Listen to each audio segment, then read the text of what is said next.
writing class in high school. All right. He could have been a millionaire in the box office. Yeah. All right. In the bottom left, StarCraft. Esports. He is. BBoongBBoong.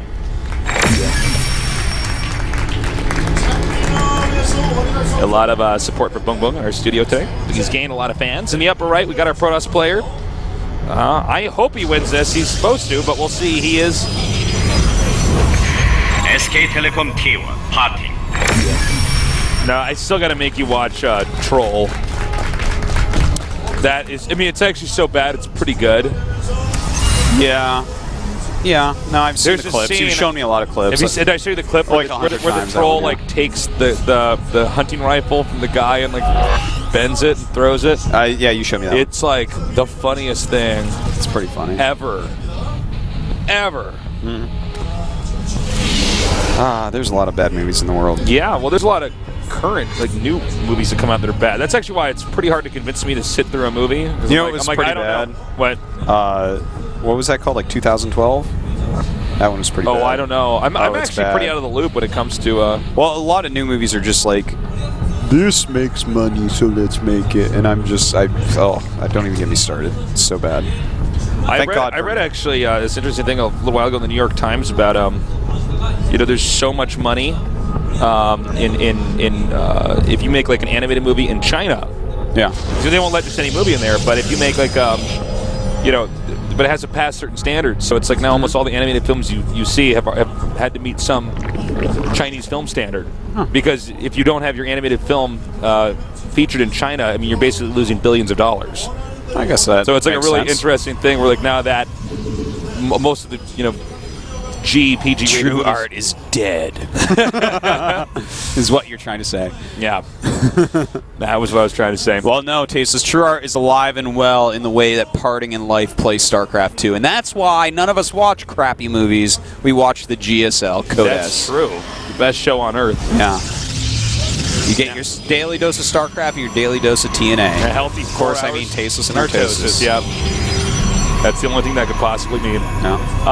Now look at this. BoongBoong's actually going to take his third base in the front. Coolio. Okay, we do see this great rapper, occasionally. You know, I would say more often in TVZ than ZVP, but you know what?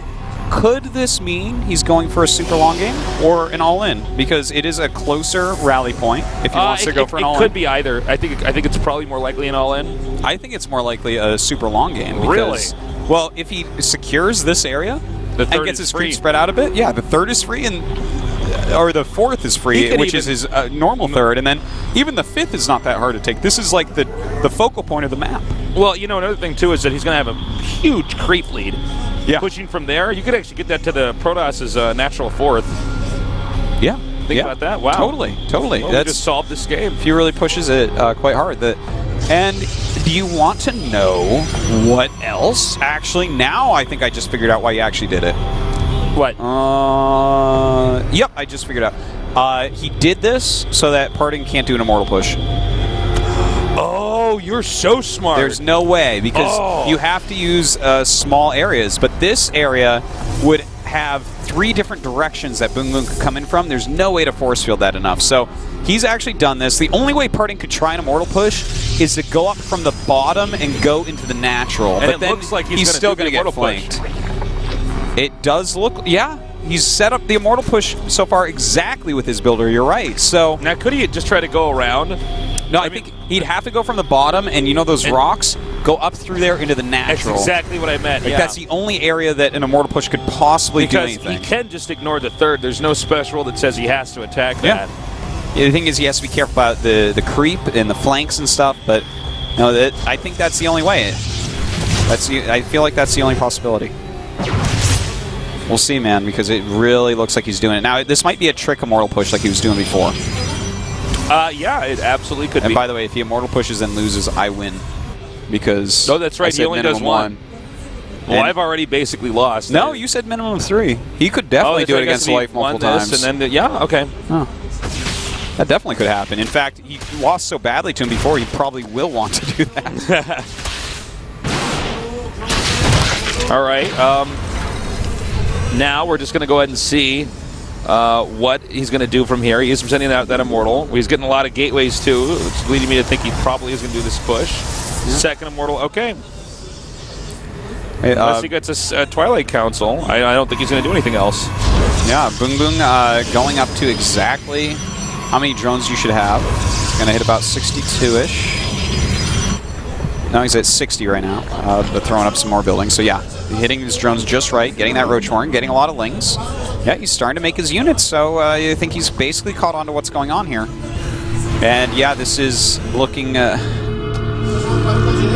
very much like this is going to be the Immortal push. Now remember, you know, yeah, it is the Immortal push. Party has got the best micro out there, and yeah, he's walled in too. So yeah, he's definitely 100%. Yeah, completely. If he puts on Twilight and takes another base, I'm just gonna scratch my head.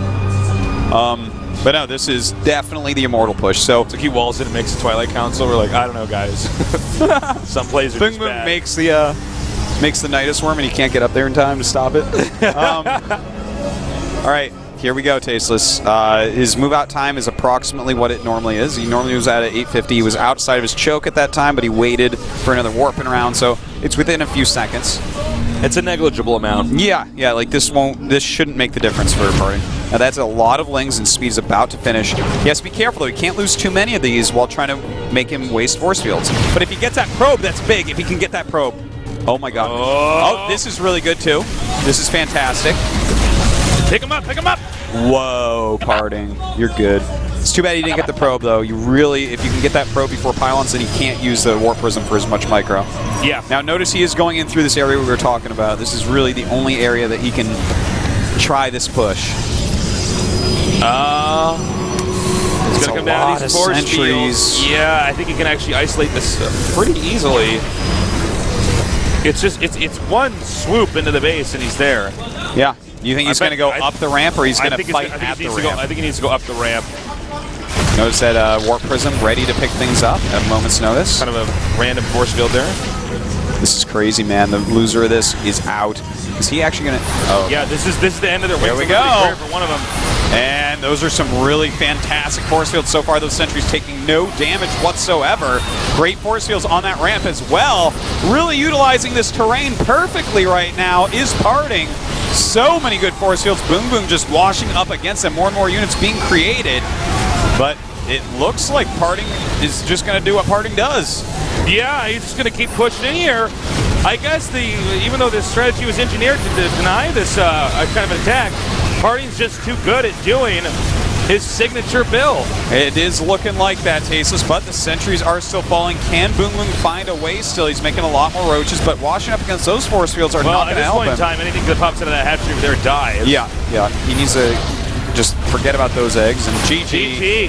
The run of Party BoongBoong moves on. Yeah, run of BoongBoong's over. As I say that, Life walks by me to go to his booth. This Party blows that out. Nicely done. Now the question is, can he defeat his toughest opponent yet? Life. Yeah, his rival, some might say. Now, BoongBoong, I think he had a great run for the final Wings of Liberty tournament for him. He probably wanted to go to that round of 8. He wanted to go all the way like everybody does in Codas. You could not have had a tougher group, BoongBoong. No, you could Don't not feel have bad had a about tougher yourself. group. BoongBoong has played absolutely fantastically. I can't wait to see this guy's future. Really exciting stuff. All right, guys, we are going to go to a short little break, and when we return, we're going to have the rematch between White people. Life and Parting. Yeah. Is that? Oh, it's Whiplash and Keldar. We're going to have that rematch in just a little bit, so stay tuned here at the GSL Codas.